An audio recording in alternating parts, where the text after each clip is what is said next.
ఈ దేశంలో పుట్టిన వాళ్ళు అందరూ భారతీయులు అండి. భారతీయులు పుట్టారు, అది చెప్పండి. అందరూ భారతీయులు పుట్టారు. ఇంకో పాయింట్ మీకు చెప్పనా, ఈ దేశం ఒక మతం సొత్తు కాదండి. బుద్ధిజం ఉంది ఇదే దేశంలో పుట్టింది. వేలాది మంది బౌద్ధ భిక్షువులు ఇక్కడే ఉండేవారు.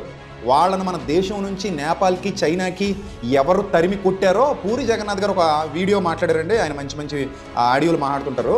పూరి జగన్నాథ్ గారు మ్యూజిక్స్ ఉంటాయి, వినండి, అందులోకి వెళ్ళి వినండి.